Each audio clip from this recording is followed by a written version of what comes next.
Welcome to the Just Be Nice Project podcast with me, Josh Reed-Jones, discussing all things powerful positive impact, finding out how you can remove barriers to opportunity for others through insightful and hopefully interesting conversations covering honest, diverse, and sometimes neglected areas of discussion. We are, as always, seeking to create extraordinary positive change in the world by helping you make ordinary positive change as we help you help others. You've got through the intro, now hang in there for the good stuff, strap yourself in, turn it up, and as always, just be nice as we roll the show. Welcome to the Just Be Nice Project podcast once again. As we record this today, we respectfully acknowledge the traditional owners of the land on which we're recording, the Bunwurrung and Wurundjeri peoples of the Kulin Nation, and we pay respect to their elders past and present. You're here with me, Josh Reed-Jones, he, him, and tonight I am catching up with ultramarathon maven, 3 times Australian long distance trail champ, PhD student, 8th on the Ultra World Tour in 2018, which was last year now, that we're in 2019, Neurological Occupational Therapist and super coach Kellie Emmerson, she, her. Welcome to the library. Thanks. How you doing? I'm good, thanks. How's your face? My face is coming back to life after being at the dentist for a few hours. The dentist is part of the deal. That's what you get. Is it a side effect of trail running that you have to have your face regularly? Well, it's all the gels? Not really, but the gels, the dentist doesn't like them too much. I do appreciate you coming in. I thought we'd just kick off with you telling everybody what ultra trail running, what it actually is. Sure. So, I guess trail running is running on trails, often on a track, but up mountains and across rivers and all sorts of things. Yep. And then you put the ultra component into the mix, and that is generally running anything longer than a marathon. So for me, that could be 50 Ks, that could be 100 Ks, or it could be up to 100 miles or more. 100 miles is, like 160 Ks? Yeah. Something like that, plus up and down, plus a lot of vert, yeah. Yeah, vert. Vert, we call it. Vert is how much up you run. Yes. Okay, great. We had our man, Jamie, just finished the Hurt 100 in Hawaii. Awesome. The other day. He was out there, rocking the JBN situation and got through that. No, you must know a few people that have had a crack at it. I know a few international people. I don't know if I know any Aussies that have done it. Next time Jamie's in town. It's pretty gnarly. Yeah. I don't understand why everyone's toenails fall off. What is the deal with that? Don't look at mine right now. I'm getting married in 4 weeks, and currently I don't really have any toenails. I can just see like a black one. But they're called badges of honour. Okay, yeah. So you got closed toe shoes for the wedding. I wouldn't know. Could be a bit of a problem. Just get the guys to paint the skin. If you could just paint the skin, that'd be great. Yeah. What is it that does that? Look, it can be a combination of things, but tinea mostly. No. No, look, sometimes it's that you've got ill-fitting shoes. I don't think that's the situation with me. I think it's just that I spend a lot of time on my feet, and when you're running downhill, your feet tend to slide a little bit. So it's just bashing. It's just constant impact. Yeah. Yeah, and then your toenails just go, nah, we're done. We're out. Pretty much. Oh man, that's rough. It's much more comfortable if you just rip them off, really. Yeah, for real? You just rip your toenails off? There are some people out there that have actually surgically removed their nails. I found out from Zach, who's a podiatrist we do work with as well, a good mate of mine, and he was like, yeah, you like cut it out, you like put acid on the nail bed or whatever, and then you just have like a thumb toe. I don't know. That's pretty gross. I know, right? Thumb toe. It's not... Imagine taking someone's shoe off one time and just being like, oh, it's all skin. Yeah, no, that's not cool. Hardcore. Okay, so I have some trail running questions because you're overqualified to answer them as the Australian team trail co-captain for... Was that in Portugal or France or something? I've represented Australia 3 times. So one was France, one was Portugal, one was Italy. Yeah. Sounds terrible. Ultra running sounds like it takes you to all the worst places. Exactly. What does technical mean on a trail? Yep. So technical means that it generally involves a lot more concentration. So rather than running on a nicely groomed footpath or just well groomed trail, you've generally got lots of loose rocks, tree roots, things that you can trip over and land on your face, basically. So how do you do that better? Just pay more attention, or? No, you just got to practice. Practice. It's a skill. It's a neurological skill, just like anything else. So you just need to put yourself in situations and just keep practicing. Little steps, big steps? Little steps. Always little steps? Yeah, you got to be ready to land on the other foot if the other one's going to go. So Yeah, okay. you always need to be ready to go again. So How fast can you like run downhill then? I like to think I can run down You can run pretty fairly fast. But my fiance, if anyone's heard of Glasgow Track in the Dandenongs, that's probably one of the most technical trails that we have. Yep. Because it's steep as well and rocky. And I think he holds the record at about 5 minutes going down it, whereas I would take double that. Wow. He like just bolts down it. Yeah, no fear. Yeah, so good at running, but the wedding full of terrible toenails. Exactly. Your wedding's going to have the worst toenails ever. Yeah, that's okay. So it's interesting because like trail running is so long, or ultra running is so long, sorry, Yep. that, you're stuck with people for a long time, I guess. So do you chat to each other, like, or do you just all just pick a different pace? Yeah, you'd be surprised. You often spend a lot of time alone. Yeah. So it depends on the race. I mean, one of the biggest ones that I've done in France, the UTMB, there's 2,500 people doing the miler in that one. So there generally are people around, but lots of the time they don't speak English. So you try and have a conversation, but it can be a bit challenging. But, lots of other races, there's just nowhere near that amount of people. So you spend a lot of time on your own and you sort of get into a meditative state. And it's not your fault you're so far in front, no one can come and chat to you. Because I wonder about that, about those long ones, like, because I suppose, do you have a word for marathons that, like, for regular marathons? Do you call them something? No, road marathons, whatever. Yeah, road marathon. They seem to get in a little group and they're just like, cool, we're all just going to pull each other along, and sort of cycling, which kind of has those long distances. Yeah, That would probably happen a little bit with the guys, but the girls tend to be a bit more spread out and less of them. So yeah, okay. If we can bunch up with people and try and stay together, so you've got someone to talk to, then we'll do it. But it's challenging to find the right pace with someone sometimes. Yeah, so it's really important to just hold your own situation, especially because everyone has different strengths. So in a road marathon, there's nothing much else to it other than holding a pace.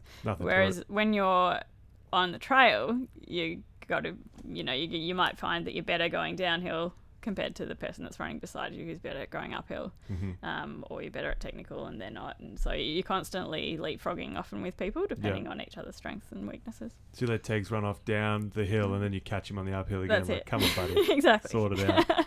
Little kiss on the way past. Little footy tap.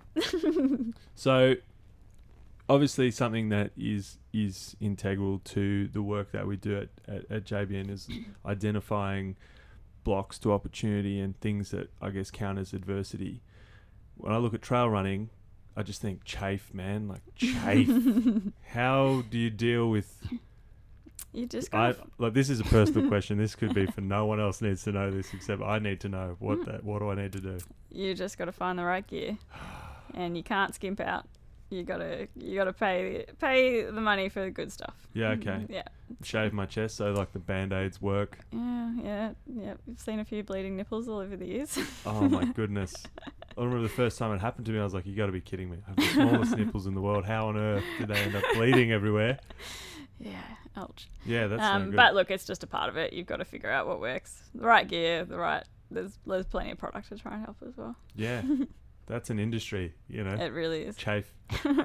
What is the hardest thing? Like you've done these big races and 160 Ks, Mont Blanc, there's a lot of vert, upward running and downward running.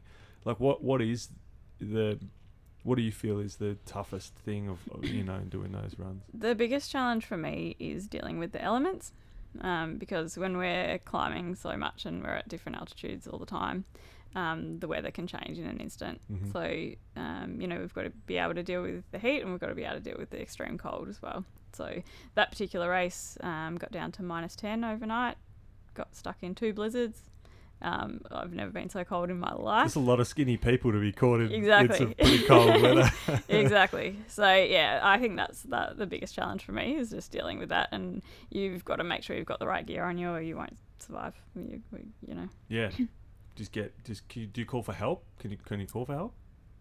Leave a jacket Depends somewhere, where or you like tuck it away somewhere, or something like that. Yeah, well, we carry a lot of gear on us. Often. Yeah. There's usually a lot of mandatory gear that we have to carry in case, if you roll an ankle or something, and you're stuck on the middle of a mountain somewhere, you need to be able to look after yourself. So, Yeah. You're on your own for a bit. That's it.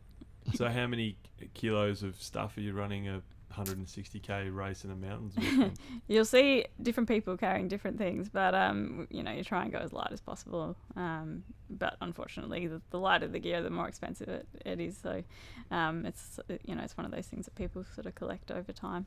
Oh yeah, you're like, cool. So I got like a super heavy beanie, Yeah. a light jacket, Yeah, these chunky water bottles. You'd be trying not to be carrying more than a few kilos. Yeah. But the minute you've got more water and whatever else, it all adds up. So Just drink it all. yeah, That's the key. Eat the snow. Well, we went fast packing the overland track over the weekend, and by the last night, it was try and eat everything so that we can be nice and light for the final day. Yeah. In your training, are you mixing up like walking and running and lots of weight and so it definitely depends on what I'm training for, but I'm a strong believer in specificity. So if you're training for a big mountain race like that, then you've got to train for that, and believe it or not, you're not always running in these running races. There's a lot of hiking involved, particularly in the European mountains. So, you got to practice for hiking as well as running. Sometimes I'll train with a weight vest and work on leg strength and things that way as well. Do you feel a bit like you're, failing at life if you're walking in a run?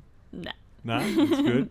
No, it's totally okay. You've got to know what your strengths are, what your weaknesses are, and, if you're not as good running uphill, you can save some energy by walking, and then you're going to be able to sprint down the backside a lot faster than you would have had you tried to work through that. Sticks or no sticks? Depends. Sometimes, yes. Sometimes sticks? Yep. Yeah. Is it weird with sticks? Do you run with sticks? It is a bit weird, but you need to train with them again so that they become part of you. Yeah. And if you haven't got to that point, there's no point in using Gadget them. arms, it's a wasted opportunity. Yep. So can you tell the guys that use sticks because their arms are bigger or not really? You can just tell the ones that use them because they're so fluid with them. It's all the Europeans who ski. So they're used to, they are the extension of their arms. Yeah. What about eating when you're running? Yeah, so I guess with these long races, you really need to fuel yourself, or again, you'll run out of energy pretty quickly. A good carb meal the night before will only last you about 2 hours. So oh my goodness, you need to be able to keep eating and running. So I am really not eating enough. That's definitely a thing. Yeah. So look, often it'll be mostly gels, but for the longer stuff, you got to get some real food in as well. And if you go over and do a European race, you'll get a wide selection of salami and cheese and all sorts of things. I'm down with that. At the I feel like I'd drink Coke all the time. Coke is amazing. Because I'd be like, I've earned it. Yeah, Coke is the best in a race. I don't drink it any other time. But in a race, it's a bit of sugar, a bit of caffeine. Got a bit of a dry throat, you get that sort of fit vibe in there. Yep. Red Bulls? Sometimes. Did Red Bull do anything in the ultra... They sponsor a few athletes. There's one Brazilian athlete, one South African athlete that I know of. I think I saw like a Red Bull. It was like just straight uphill. Looked terrible. Yeah, it's like I think it's the Red Bull Defiance or something. Some maybe? horrendous I don't know, but thing. some pretty crazy ones. Would you give that a crack? Oh, I've had the opportunity. Yeah, give it a crack. Wouldn't do very well, but I'd give it a go. I know there's people from Red Bull listen, so guys, hook it up. Go on. Let's get a plane ticket. Yes, please. Okay, resume time, sort of. Longest race? The Ultra Trail de Mont Blanc, which was closer to 170k. I mean, they're lying there, basically. They're like, it's 100 miles. Like, don't lie to me. What GPS situation even lasts long enough to run that far? I wear a Garmin, but my watch didn't last in that race. Yeah. It lasted about 24 and a half hours. Yep. You need to run faster. Yeah. Garmin's like, hey, it's long enough if you're quick enough. What about like shortest race? Do you do anything short? Yeah, definitely. So I think doing fast races is the way to get your speed up and get faster for the longer stuff. So I'll often go down to a park run, do 5k. What's your best 5k time? I think it's about 18:24 or something. That's pretty quick. Relatively quick. Yeah. Trying to get that up a bit at the moment. Okay. That's the name of you're going to keep your toenails, so it's speed, flat speed. Yeah. The coach would like to see me go under 18. We'll see what happens. Okay. What about like highest vertical? Like how much up have you run? Probably the UTMB again, so that was over 10,000 metres. 10,000 metres? Yeah. Isn't like Everest like 8,000 metres? Yeah. So it's like running up Everest? Yeah. Without the oxygen deprivation. Without the whole distance. I think they get to go a bit less distance climbing Everest. Yeah, wow. Yeah. So do you think you could run up Everest? No. Okay. No. Are there people that are just like, I'm the best up a hill. I just want to race people like up on the steepest thing. You know, you can be like the king of the mountains or whatever. Yeah, and sometimes they do that within races. So Okay. I won the Buffalo Stampede once, which is what we call sky running. So sort of another component again to trail running. What on earth is sky running? So that's where it needs to be a certain level of vert over a certain distance. Okay. Yeah. So steep. They're usually steeper, and then they do a King of the Mountain in the middle or somewhere. Like a Strava section that's kind like, of, yeah. If you run that the fastest, you're the king of the mountain? Yeah.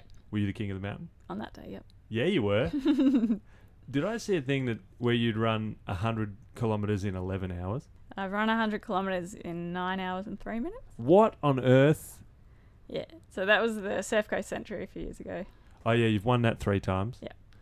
I know, because I was looking at doing it and I was like, oh, look whose name's just popped up here as the winner. Yeah, it's a great race. It's a really great race for first-timers as well, because there's a few different distances to choose from. You can do it as a team of 4, you can do it as a team of 2, you can do it solo 50, or you can do solo 100.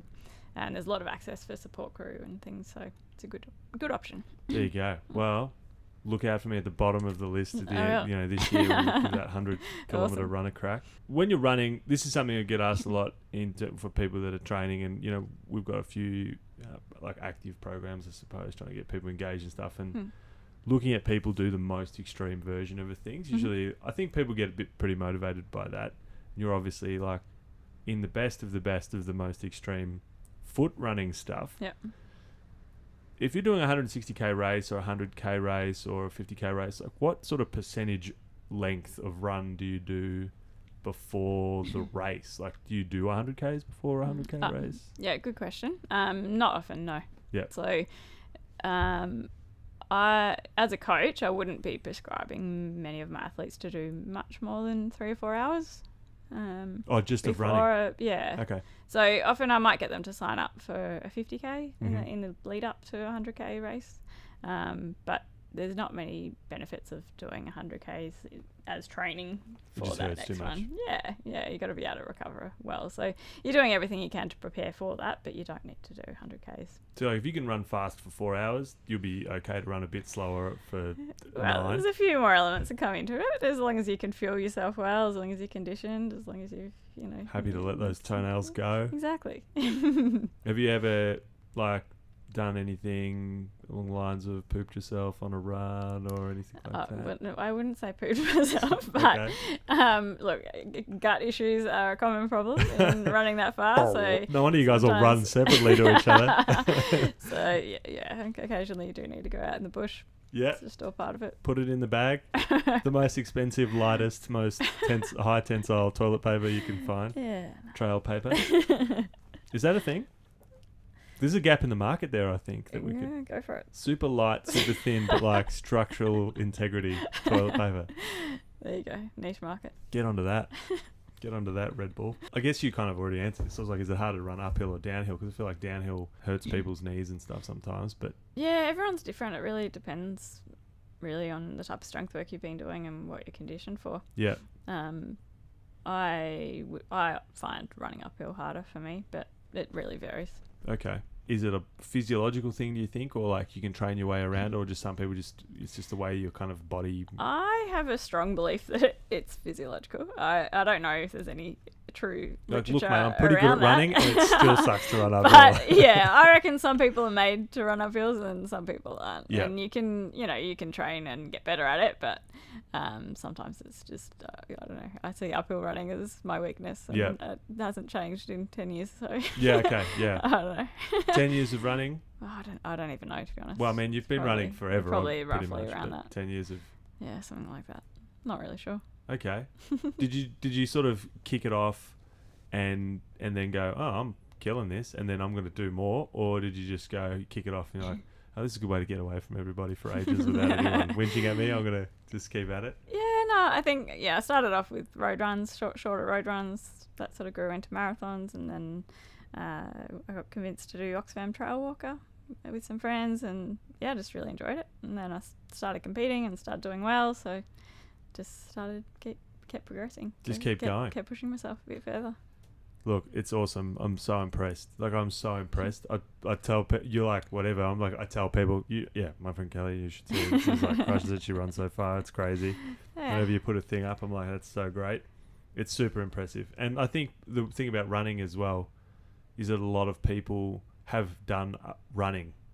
I don't know the difference between how hard it is to swim 10Ks or 20Ks, like swimming. Yeah. Because I'm not much of a swimmer. No, me neither. But with the running, I'm like, wow, that's crazy. That's awesome. Yeah, I guess people put it into context, I guess. Yeah. And compare themselves a lot, which can be challenging at times. But, it's often a big topic of conversation because most people find it pretty crazy. How weight classes for running? Mm-hmm. Any chance of that being a thing? Definitely. So I've been a pump instructor for over 10 years. Yeah. And that was my primary strength training for that whole time. Yeah. Lately, I've been doing a lot more specific work, prescribed more by the physio. But I'm a strong believer in doing strength training, particularly for trail running, because you need to be strong. And if you're going to be out there for that long, you need to be strong. Yeah. And you're constantly changing direction. You need to, you got to be conditioned. Boop, boop, boop. So are you strong? I like to think so. Strong and fit. I don't have much upper body strength, but I'm relatively Yeah, is that strong. weird? Do you ever notice that? You ever go to lift a couch or something like, ooh, yeah. I mostly noticed it when I got signed up for my first Spartan race last year. Oh, the monkey bars just the monkey slayed bars. you? Yeah. No good. Is there an incentive to lose weight to run fast? I think for some people there is. I definitely don't look at that as a concept. I guess for me, the minute I start training a lot harder and doing a lot more faster work, I start losing weight. So I've just got to, for me, it's about trying to eat so I don't lose weight. Yeah.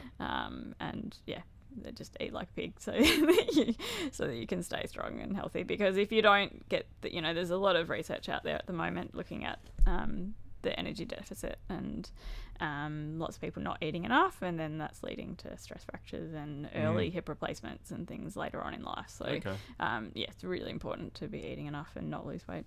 I'm like 90 odd kilos. Is that too heavy for trail running? It depends on your height. Ultra running. It depends on a few different things. I'm not that but tall. if you look out at the field in a trail running race, you will see all sorts of body shapes and sizes. Yeah, okay. And that's the best part of it. It's non-discriminatory. What about on the podium though? On the podium, they probably tend to be a bit lighter. I've noticed my metabolism slowing down as we get a bit older. So. Yeah, I know. Seems like the ages for running, in particular distance running and stuff like. Yep. There seems to be a lot more longevity as compared to other sports, certainly at an elite level. Yeah, so women tend to peak, I think it's around 32. Boom. And You're on the knocker. Men are a bit later. So, there's plenty of people in their 40s that are rocking it. Yeah. Yeah, it's pretty cool. That's good. Because you run out of other stuff. It's hard to play elite level footy until you're 40. Yeah, totally. So, cool. It's pretty cool. Well, that's awesome. Also, Neurological Occupational Therapist. I mean, that sounds fancy. It does sound a bit fancy. It's and I'm actually not doing much neuro stuff anymore. Yeah, it seemed like you're doing like just training and coaching and all that kind of stuff and studying. So, I work as an occupational therapist in community health now out in the Yarra Valley. That's just code for going to the wineries and checking in on everybody. Going to 4 Pillars. Yeah. But I guess my main role there is to keep people living at home for longer and involved in their rehab, but also involved in enabling them to stay at home. Changing things in their house so that they can get around safely, doing scooter training so they can get out. Scooter training? Yeah. Trail scooters? Sometimes, Yeah. yes. Because in that area, they need to yeah. be pretty hardy. Scooter training sounds boss. That's a bit of fun. Yeah. So is there... is this like a long-term engagement with people? Does someone go, oh, we think, or someone's had a fall, or they're just getting a little bit less steady? Or it really depends. There's Yep. a wide variety of ages and types of diagnoses. So yeah, it really varies. What sort of stuff can people do to avoid ever seeing you in their home? Well, don't buy a 2-story house that you're going to retire in. Okay. For a start. Step one, real Step estate one. advice. Exactly. Love it. So stairs are a real problem, huh? Stairs are a problem. Yep. And trying to use a ladder beyond the age of 40. Oh, beyond the age of 40? Yeah, I think that's what the latest research shows. Not a good idea. So, yeah, if you're a lay person, yeah. Yeah. So, and look, just staying fit and healthy and being active, I think, is the main thing. Practice falling over. No, don't practice falling over. We I don't feel like falls. a lot of people get to their 30s and then they don't fall over again until they're 70, and then you watch them fall and it's like in such slow motion. It's like, oh, yeah, this thing that I've forgotten how to do now. Yeah. So, no, we definitely try and prevent falls as much as possible. On mats? Like on cushiony mats? Well, the physios might teach people how to fall, but no. Yeah. We as OTs, we're trying to prevent them from happening in the first place. Less falls, more rails. Yes. do you determine where the rails are going and all that kind of stuff as well, that sort of thing? Yes. Okay. Yep. That must come in handy post like long runs when you need to have a shower. You can just be like, all right, this is what we need to do. It would definitely be handy having some in the toilet after an ultra. Yeah. You could just like ultra proof your whole house. I could. The marital house. I could. Do and then use my scooter to get around. Yeah, scoot around on it, get pushed around in the wheelchair, have the rails to get to the toilet. Yeah. You could OT your house properly. I could. So why the change from neurological occupational therapy to community? Yeah, so I really enjoyed working with stroke clients and other neuro conditions, but I guess I'd been in that role for 8 years and it was time for a change. And it was also time for a bit more work-life balance as well, working full-time and trying to do a PhD and coaching and teaching body pump and trying to be a fiance and a friend and a sister and a daughter. He's got a bit too much. So, I got this role out in community health and stopped working Fridays. Oh, nice. That's the best thing ever. Yeah. Yeah. Cups of tea. You must get a few of those. Yeah. Do ultra trail runners only marry other ultra runners? Not always, but it definitely helps. Otherwise, you just never see each other. Yeah. Pretty much. Yeah. What? Tell us about the PhD situation. Yeah, so I've been looking at home exercise programs for people initially post-stroke, but also in more general rehab. Looking at whether it's better to give them a piece of paper with their exercises written down on it, or whether it's better to film them on their iPad or their iPhone. Obviously, it's better to have like a 70-year-old Instagram influencer show them how to do it. Exactly, that'd be great. That's the key, isn't it? So we did a big randomised control trial on that, and done a big systematic review and some more qualitative stuff, interviewing people and things. So, it's been quite interesting, and it's nice and practical. And it's something that I'm now using in my own rehab. I'll go to the physio and he'll give me some exercises to do, and I'll actually tell him to put it on my phone or film me doing it. That's the winner. The filming on the phone is the better. Well, I think the RCT showed that people were better adhering to their program, but there weren't necessarily better functional outcomes, which was interesting. But then we're seeing a lot of other benefits from actually talking to people. Is it like the people who bother to read must train harder?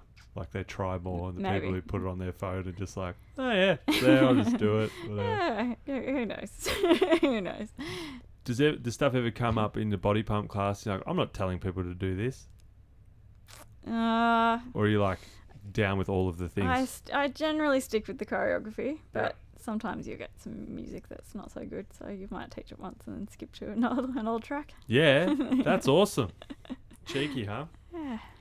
You must have been doing that for a long time. Yeah, it's probably over 10 years or so. Jesus. Yeah. That's a lot of stuff. Yeah. Is your underwear drawer fully color coded and everything in your No. house is super organized? No, so you everything can do all is these terribly things? messy. Oh, really? It's like the opposite. Because it's usually coming home, throwing everything everywhere, getting changed, and then leaving again. Yeah, Or out for a run. Yeah, exactly. Or there's about 5 bags in my car for all the outfits I need for the day. Yeah.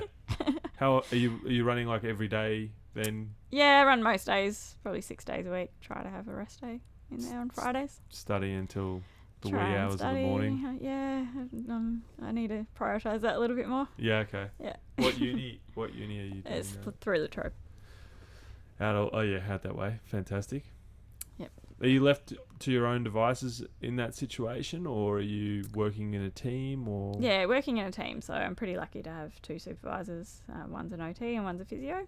And they actually work for Eastern Health as well. So it means that, it's a bit easier to work together, and I can catch up with them regularly. And On the clock. They've been very supportive. So, yeah. Yeah, that's great. Yep. Doctor, huh?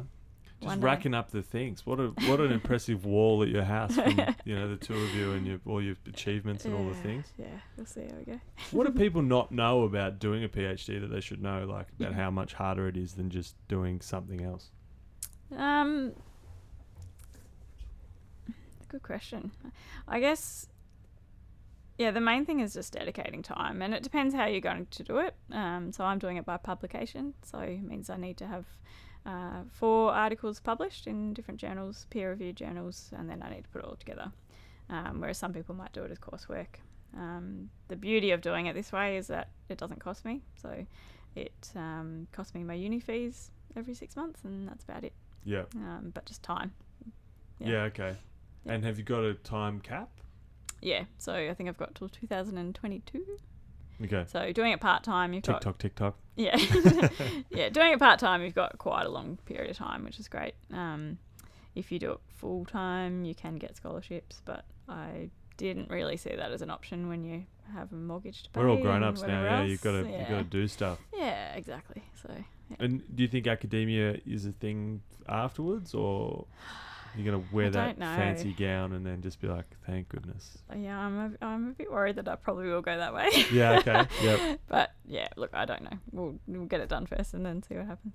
Do you do all the things that clinically in your life? Spend time poring over your training programs and everything for your clients, and do you find yourself doing the same sort of stuff? Not really. No. Nah. No. I have a coach, man. I literally don't. I just open up my thing and go, that's what I'm doing. I guess as a coach myself, it's all those skills sort of help me analyze all sorts of literature better and understand what is better evidence and things out there. Mm-hmm. And I'm probably better at being able to scan over things and see that side of things. So that's been handy. Has it exposed you to the general public's scientific literacy levels? 100%. Yeah. How do you feel about that? It's really interesting. Just the power of social media is really scary. Yep. It really is, and it's really interesting. I'm involved, I guess, in a few coaching Facebook pages and things, and the idea of them is to provide evidence-based knowledge and examples of things, but so many people just like putting their opinion in, and there's no evidence behind it, and it's I really wish we could teach everyone those skills, because it would make life a lot easier sometimes. Yeah. It's an interesting one. Isn't evidence-based just noise related, just the loudest you can be? It really is like that. That's the whole thing. Mm-hmm. So there we go. Give us a couple of things you've heard opinion-wise that are absolutely just not. God, now you're putting me on the spot. There must be something you guys will get together and complain about, another person said this bloody thing. I'm gonna have to think about that one. I don't know. No, I'm gonna have to come back to that. I had a doctor, I was like, anti-vaxxing, talk to me about it. Don't even go to that one. Yeah. Yeah, but it is a thing, I think, as well, that people don't understand. There seems to be a bit of a disrespect for expertise and for evidence-based research. And I find it hard to believe that people believe... you're in the middle of it, right? How hard is it doing a PhD? Yeah, it's tough. It's tough. And there's so many processes that go into it to make it right. So, yeah. And I don't think people realise that. Because you see the arguments are sometimes like, oh, well, you would say that because you're paid by Hocker to say, like, I don't think I'm going to give up 7 years of my life, bust my brain trying to do this while I do everything else, just so I can be in the pocket. For how much do you think they pay me to say this thing that I found out? Yeah, totally. I find that argument a little bit tough. Yeah, to stomach. That's very interesting. As an industry thing, I'm sure there are individuals, and you see it happen sometimes, where an individual person goes, "Oh, like I've actually been offered quite a bit of money to represent this thing." All of that, if it's an article that's peer reviewed that's been done properly, then that will be written and be exposed in their limitations. Yeah, and that it's should not all be Dr. Oz, documented. mate. So this is a peer reviewed journal. Exactly. There's a difference. Yeah. What is a peer reviewed journal actually? Let's talk about the difference between you posting a blog and so it means that it's been what's the word? So it's been carefully studied by other researchers, and you've got so for example, if I write a report, I'll submit it to a journal and they'll send it off to a few different other researchers that are knowledgeable in the area. They'll come back with all their comments and their concerns, and then you have to incorporate all of their feedback to make sure that it complies with everything. And you put that at the end. Say like, oh, Pete read this, and Pete is like, actually don't know if we can repeat this study, so just letting you know. Well, generally they're blind, so you actually have no... Oh, okay. Yeah, you don't I know bet who this did was it. Pete. Sounds like Pete. Yeah, exactly. Bloody Pete. Yeah, okay. So you mentioned a couple of times coaching. Yep. Up coaching? Yep. Or is it's not UP coaching? No, it's up. Okay, yeah, good. Yep. So it was the company was developed by Brendan Davies, who's my coach, who's BD. up in the Blue Mountains, and I'm the Melbourne coach. The mountain man. And I assume he's good at running as well. He's pretty phenomenal. Yeah. Yeah. Is he good because of his coaching, or?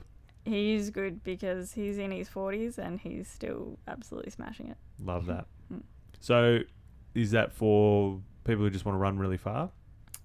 For my coaching? Up coaching. No, it's for anyone. So I've got a group that run on a Tuesday night, and then I do some private stuff online. And I've got people aiming for all sorts of distances, have all sorts of goals. Yeah. Oh, that's good. You enjoy that? I love it. Yeah. Yeah, it's awesome. People will say stuff like, I'll come when I can run faster. I will often get, no, I couldn't come to your session. You're too fast. Yeah. And it's about trying to educate people that I'm there to help them. It's not about I'm not racing you guys. Don't worry. Yeah, I'm there to help them. And, well, it means I'm not puffed when I'm running with you, which is great because I can talk to you about what's going on.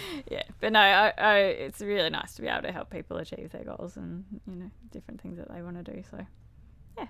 Your favourite kind of exercising is running, obviously. Then. Yeah. You love it the most. Yeah. Do you recommend it the most as like a person, like for people? I mean, it's got a massively high injury rate in the general population at the very least. With old people or young people, like, I'm going to run forever. Do you go, yes, but here's some caveats about some other stuff you should? Yeah, so I guess, I see it as probably one of the most accessible sports because you don't really need a lot of equipment. Once you start trail running, you need a few bits and pieces. Yeah. that theory goes out the window. But no, look, just to go for a run, you need a pair of runners. And some people don't even have that. So, it's the easiest and most accessible thing. You can do it anywhere, How do you feel about running with no runners? I wouldn't do it personally. I ran without my socks accidentally a few weeks ago. Oh, my goodness. And, my feet didn't end You're up getting too good. married, for goodness sake. I know. Think of the feet. Yeah.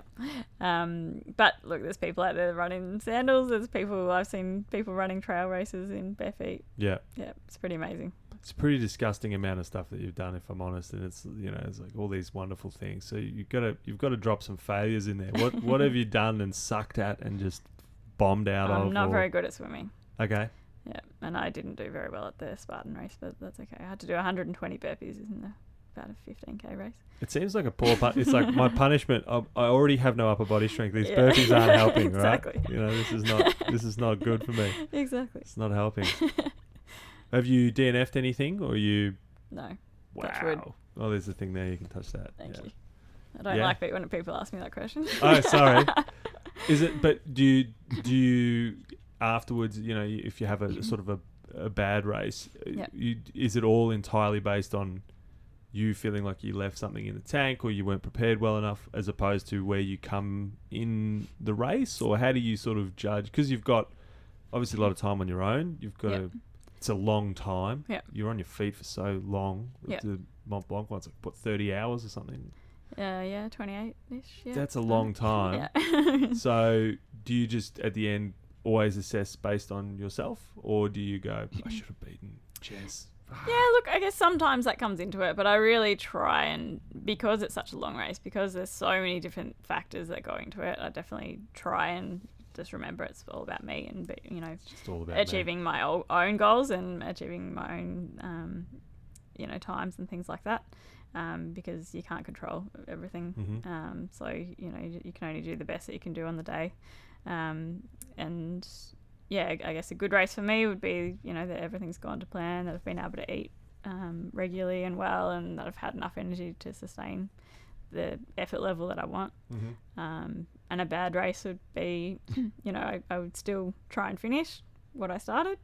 Mm-hmm. But, you know, sometimes things don't go Chafed, the way pooped you want. myself. Yeah. You know, all that kind of stuff. Yeah. One of the most common things is that you just don't feel well, and then you can't eat. And then if you can't eat, you've got no energy. Yep. So it's just a vicious cycle. Okay. And hallucinating 28 hours into a race? Like, do you just burst into tears when you finish and stuff like that?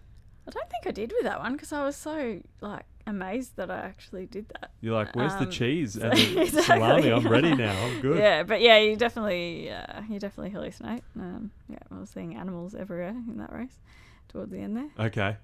Just tripping. Yeah. You ever pass people who are tripping? You're like, mate, you need to follow me for a bit or something. Yeah. Yeah? Yeah, sometimes. That's awesome. But my Tegan did a 330 kilometre race through the Italian Alps, and he was tripping pretty big time. Oh, yeah. And he was making up his own songs and videoing himself singing. And yeah, okay, good. I can't wait to marry this guy who's just like 3 other people right now. What's going on? Yeah, so it's pretty funny. Yeah, okay. I hope you keep all that stuff to just remind him of that time he was awake for 60 hours straight.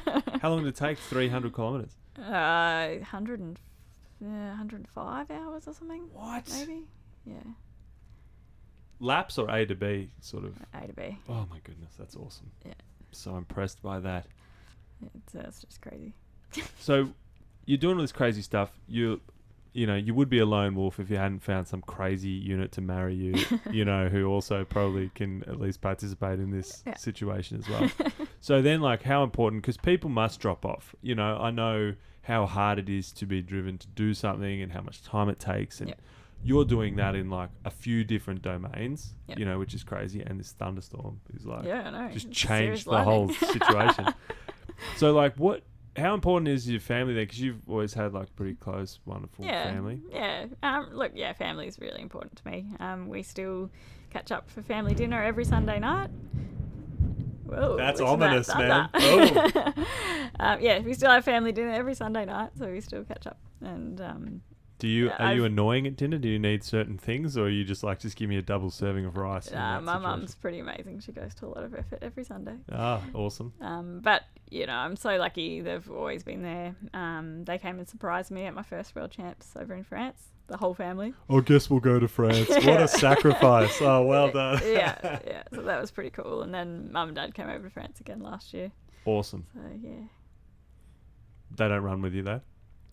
They don't run with me, but I like to think that I've influenced them into a healthier lifestyle. I feel like I've seen Rob running from time to time. Well, he actually got me into running in the first place. But, yeah, Dad crewed me in my first Oxfam, and he just loved the experience so much that he went and got his brothers and sisters together and then did it for a few years in a row. Legend. And since then, Mum and Dad now go hiking with a few friends every weekend, and they've gone and done the Kokoda Trail last year, which I don't think was something that either of them ever thought they'd actually be able to do physically. So, yeah. Yeah. I think What a that's pretty disgusting, loving, fit family you guys are. Isn't that just like cool. just a so picture perfect situation? pretty cool. Oh, that's good. And like, have you found that it hard to maintain thousands of friendships while you're doing all of this stuff? Is that something that you feel at all? Yeah, that's a really good question. It is really challenging being so busy, and I guess getting people to understand why I need to prioritize the running sometimes. Mm-hmm. So yeah, there's probably definitely friendships that have dropped off. I guess the important Yes, Susan.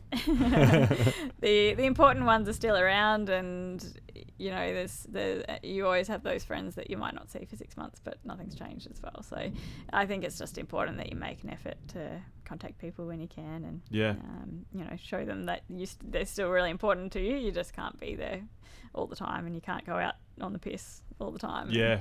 And, I still like a drink, but I can't go and get slaughtered every weekend. It doesn't really work.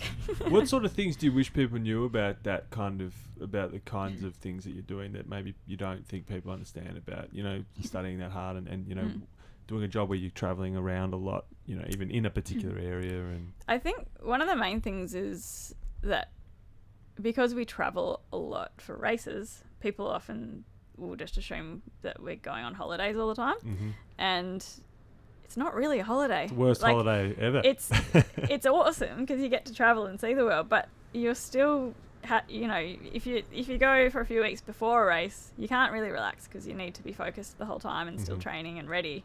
So you can only really relax after the race. When you're which a cripple. Often you don't have much leave. So, up until last year, I was squeezing, my 4 weeks annual leave into a year of racing and trying, we went to France for 5 days, so that part of it is really hard from a time perspective, and being able to actually find time to relax. Do you just barter more with Eastern Community Health, just like, guys, hey, put me on the front cover, look at all this great stuff, but I'm going to need another week off? Yeah, that would be nice, but that doesn't really work, unfortunately, in public fly. health. But when you stick it out for 10 years, you get long service leave, so that makes things a lot easier. So is 2019 going to be like an epic year? You're going to get married and then bash out like a assault on some kind of world championship situation? Yeah, well, I probably won't go back to world champs this year, but I'm looking at a race called Lake Sonoma in California in April, and that will be against the best of the best American runners.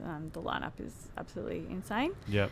And then I'm going to do a local race. There's a new race in Brisbane in July called the Brisbane Trail Ultra, and then I think I'm going to go back to UTMB. Yeah, give it another crack. go. Yeah. 5th place. Yep. That's pretty good. Well, I didn't want to go back last year because I didn't want to ruin that experience, because I don't think I can beat that, but you can. We'll give it a go.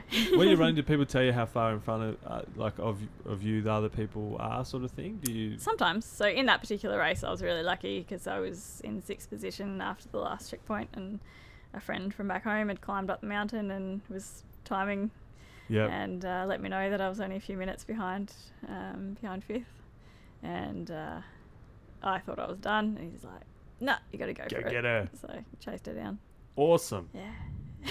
When you saw her, were you like, "Oh, I'm totally running past this person"? Yeah, except we were only a kilometre from the finish line. Oh at that my point, goodness! So it was a full-on race. Still didn't cry at the end of it. No. I would have been a mess, big time. No, I was stoked. Yeah, you're too pumped. You're like, corner at the end. This is the best. So, what kind of advice then would you give to someone who wants to help someone like you? Yeah, so I guess feed me. Feed me. Feed me. Just encourage. Like you say, just be kind and give encouragement, and Just be stoked. Yeah. Just put me in front of more sponsors so I can get the good gear cheaper. That'd be nice. I guess just understand the lifestyle, and I appreciate all the hard work that goes into it. There's a lot of hard work goes into it, and you are the person doing the running. But what else is going on around that to actually make that possible for you? Like, how many people chop you out? I'm lucky enough to have a few sponsors that will help with gear and things. You can shout them out. We'll give them some big ups. A few, Hoka.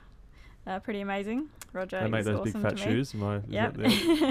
Camelback are pretty good. She Science, 2 times U, B Fuel, SOS. Just a couple. There, Labent. Yeah. Awesome. And look, that really helps because we don't get paid a lot in this sport. There's not a lot of prize money or anything involved, and if you want to go and race overseas, you generally need to fund your way.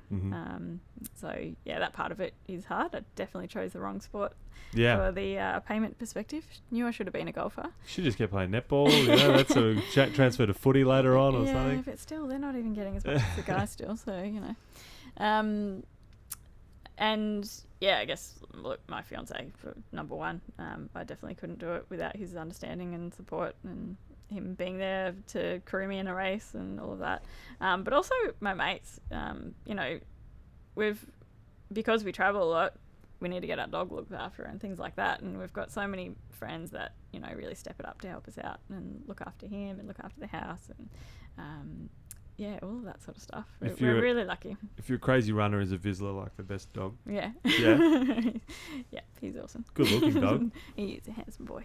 He's so handsome. Yeah. Do you take him with you on big runs or just... Yeah, as much as we can. It's hard in Australia because they're not allowed in national parks. Yeah, okay. But we take him as much as we can, and if we don't take him, he gets very pissed off. Yeah. Yeah. Have you ever felt, apart from the fact that like the financial pressure on ultra runners is obviously different to some, well, it's the same as every sport except for sports, basically. Like there's only a handful of sports where people make really good money, I suppose. But where else have you felt like a bit of a block? Where have you felt like there was something in the way, and sort of how did you get around that thing? For me, it's just because I like doing too many things, so time. You don't say. So I don't really let anything stop me, and that's probably the problem. Yeah. I don't let anything stand in my way. I'll just, if I want to do something, I'll make sure I do it. Apart from monkey bars, I'll do it. Yeah. And unfortunately, sleep gets compromised a bit because of that. And I need to make more of an effort to get more sleep. But that's your next PhD. I think that's my key thing, is that there doesn't have to be blocks. There's ways around it. There's ways to do things if you really want it that badly. So you just got to make it work. So how we've got like a handful of questions that we kind of go through with everybody. Mm-hmm. And I was going to change this one, but I still haven't thought of anything better. But the first one is abs or kebabs. But because you're doing so much volume, you probably can do both. Bit of both, yeah. I mean, you get to drink Coke on these trail runs. You get to do all the good stuff. Do you do that? Do you ever just get off, finish a big run, just like, oh, totally, I'm going to eat a family box from Macca's right now, whatever? I won't often eat Macca's, but I eat a lot. Yeah, pizza. Yeah. Pizza, yeah. Kebab. Yeah. Carbonara. Yeah. Yeah. I eat all the food. All the things. I love food. Yeah. Yeah. Okay. Well, that's good. It's also a good reason to run a lot. Exactly. Just eat all the food all the time. Ice cream. Do they do at the end of the ultras? You're in the mountains and you come off. They're like, listen, there's a big table. Go to town. We've literally got everything here if you want it. Often they do. Yeah. But often you've been thinking about food the entire race, and then you'll go to eat it and you can't eat a bite. Just can't put it away. It sucks. Yeah. Yeah. It happens so often. You really want this big burger or something, and then you go to eat it and you just can't. You have half a beer and you're off your face. Yeah. Yeah. Yeah. Just like, I totally earned this celebratory beer. Yeah. Oof. It's just killed me. Yeah. With all these things going on, how do you know when you're doing a good job? Well, as a coach, I guess it's good feedback from my athletes and good results from my athletes and minimal injuries. Yeah, that's a good one. And as an athlete, I guess, achieving my own goals and achieving, starting to get faster again and different things like that. Yeah. Do you train in seasons? Like in boxing, people sort of don't train a lot and then they put a camp together and do like a 10, 12 week block or whatever. Is it the same for you? Or you? It is. It's kind of hard in Australia because we can train all year round. And so that's quite problematic because people don't have an off season or they really need to be forced into having an off season, and that's where you see injuries happen more often. So yeah, it's really important for us to actually take the initiative to say, no, I'm going to actually rest for a few months. So I'll often do that after the European racing season. So from like September, October. How many For a few Ks in a week is your rest week? I'd probably still run most days. It might be. Like, if it wasn't training properly, like if it was in that phase, then I don't know, maybe 50. Yeah, 50. Okay, still a pretty good week for most people, I think. You can pass a law right now. What do you pass? Women to get paid as much as men for everything. For everything? Yeah. Do they not get paid the same in ultra running? It's getting better.